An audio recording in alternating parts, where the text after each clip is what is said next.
जय मसीह की सबको। कैसे हैं आप लोग? अच्छे हैं? आज परमेश्वर ने आज का दिन दिया, परमेश्वर को बहुत बहुत धन्यवाद देते हैं। आज क्या नया देना चाहते हैं?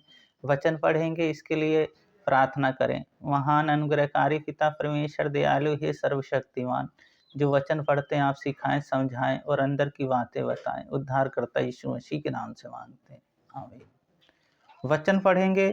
भजन संहिता 1 अध्याय 1 पद से 6।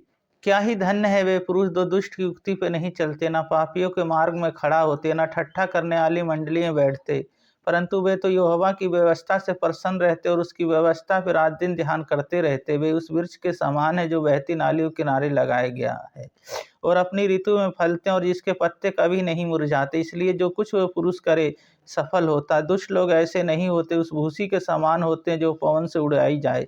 इस कारण दुष्ट लोग अदालत में स्थिर ना रह सकेंगे, ना पापी धर्मियों की मंडली में ठहरेंगे, क्योंकि यहोवा धर्मियों का मार्ग जानता है, परंतु दुष्ट का मार्ग नष्ट हो जाएगा। हम यहाँ वचन पढ़े और परमेश्वर इस वचन पे आशीष दे। पर यहाँ हम तीन वचन को देखेंगे। वे उस वृक्ष के समान है जो बहती नालियों किनारे लगाए गए, अपने ऋतु में फलते हैं, जिसके पत्ते कभी मुरझाते नहीं। इसलिए जो कुछ वे पुरुष करे वो सफल होता है। तो हम यहाँ पे देखते हैं परमेश्वर जो हैं, परमेश्वर बहुत सा कार्य करते हैं। यहाँ 2 व्यक्तियों के बारे में बताया गया है, एक दुष्ट एक धर्मी। तो धर्मी जो है, धर्मी तो है हमेशा वृक्ष के समान वो फलता है जो बहती नालियों के किनारे लगाया गया। वो अपनी ऋतु में फलता है, उसके कभी पत्ते मुरझाते नहीं। दुष्ट लोग ऐसे नहीं होते, वो भूसी के समान होते जो पवन से उड़ाई जाए। तो परमेश्वर चाहते मेरे लोग हमेशा खुश रहें। पहली बात, वे आनंद में रहें। हमेशा आनंद में रहेंगे तो परमेश्वर का आनंद हमेशा बढ़ता जाएगा। और दूसरी बात है, सताव में बने रहेंगे। सताव चाहे कितना भी आए, चाहे कितनी मुसीबत आए, वो परमेश्वर के प्रेम के साथ हमेशा जुड़े रहेंगे। तीसरी बात है, हमेशा वो कामयाब होंगे, वो सफल होंगे और उनके जीवन में हमेशा परमेश्वर कार्य करते रहेंगे। मसीह वचन के अनुसार अपने जीवन को जिएंगे, प्रार्थना में अपना जीवन लगाएंगे, बाइबल पढ़ने में अपना जीवन लगाएंगे, संगति करने में अपना जीवन लगाएंगे। क्योंकि आज संडे का दिन है। जब संडे का दिन है, जब चर्च जाते हैं, चर्च में उत्साहित होते हैं, उसकी सामर्थ्य से भरते हैं, उसकी सामर्थ्य हमारे अंदर आता है और हम तैयारी के साथ जाते हैं, तैयार होके जाते हैं।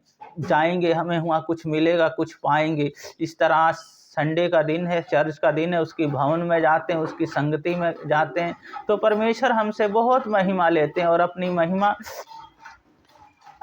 हमसे लेते हैं वो, क्योंकि वही तो है। पर हमें क्या करना पड़ेगा? उस परमेश्वर से लगाव करना पड़ेगा, अपने जीवन को उस परमेश्वर को देना पड़ेगा। वो हमारे जीवन में कार्य करेंगे और हमें कभी नहीं छोड़ेंगे और हमें कभी नहीं त्यागेंगे। उन्होंने वादा किया है, उन्होंने कहा है तुम बहती नालियों के किनारे लगाए जाओगे। किस तरह?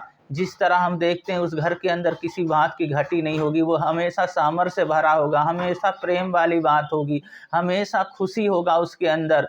पर उन परमेश्वर के लोगों के लिए तो अपना संपूर्ण जीवन जो उसे दे देते हैं और ठट्ठा करने वाली मंडली में नहीं बैठते हैं, हमेशा अच्छी मंडली में बैठते हैं, उत्साहित होने वाली मंडली में बैठते हैं और हमेशा अपने जीवन को उसके वचन में दे देते हैं। तो परमेश्वर उनके जीवन में कार्य करता है। पर दुष्ट लोग धर्मियों की अदालत में ना ठहरेंगे, क्योंकि यीशु मसीह परमेश्वर धर्मियों का मार्ग जानते हैं, परंतु दुष्ट का मार्ग नष्ट हो जाएगा। इस तरह अपने जीवन को जब हम दे देते हैं, यीशु मसीह को, परमेश्वर को दे देते हैं, वो हमारे जीवन में कार्य करते हैं। इस वचन के लिए प्रार्थना करेंगे और जो दिक्कत है अपने हाथ रख लें और प्रार्थना करेंगे आपके लिए भी। महान अनुग्रहकारी पिता परमेश्वर, इन सब भाई बहनों को मैं आपके हाथों में सौंपता हूँ। वचन सुनने वालों को बहुत बड़ा फल प्रभु जी वचन लेके आए, एक बदलाव को लेके आए और आपकी महिमा प्रभु जी इस वचन से होने पाए। प्रभु जी जो भी इन्हें दिक्कत है, प्रॉब्लम है, कोई परेशानी है,